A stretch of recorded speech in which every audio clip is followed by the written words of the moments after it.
Thank you. Next on my list is the Azerbaijan Institute for Democracy and Human Rights. Please, you have the floor. Thank you, Mr. Chair, Excellencies, ladies and gentlemen. My name is Ahmad Shahidov. I represent the Institute for Democracy and Human Rights. And it's my great honor to speak here in Warsaw, a city that stands for Europe's freedom and democracy.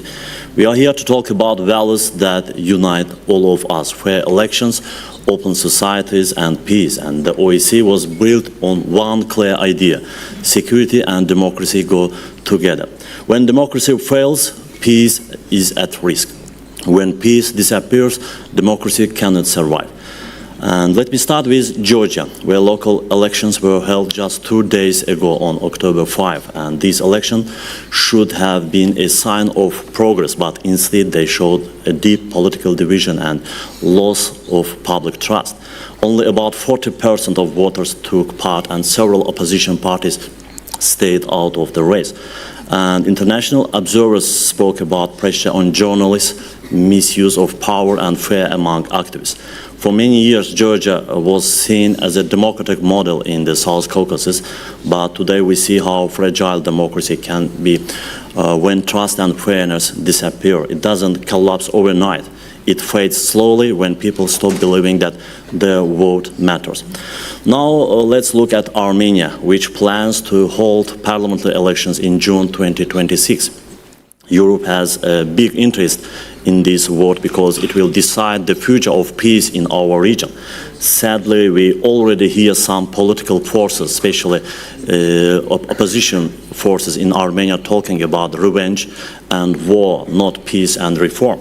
They reject the results of previous agreements and call for returning to the past. If such groups come to power in Armenia, the peace process between Azerbaijan and Armenia could be in real danger, and the progress made after the August 8 White House meeting may be lost. That would not only hurt our region, South Caucasus, but also weaken all Europe's peace efforts. Even here in this hall, we have heard some Armenian voices that spread hate and division. But democracy cannot live with hate. Free elections must serve peace, not reopen old wounds. Europe and the OSCE have a clear duty to protect democracy from those who want to use it for conflict. And the South Caucasus deserves the same democratic and peaceful future as the rest of Europe. Governments that listen to their citizens, civil societies that work freely, and borders that connect, not divide. And for Azerbaijan, this is the goal we believe in.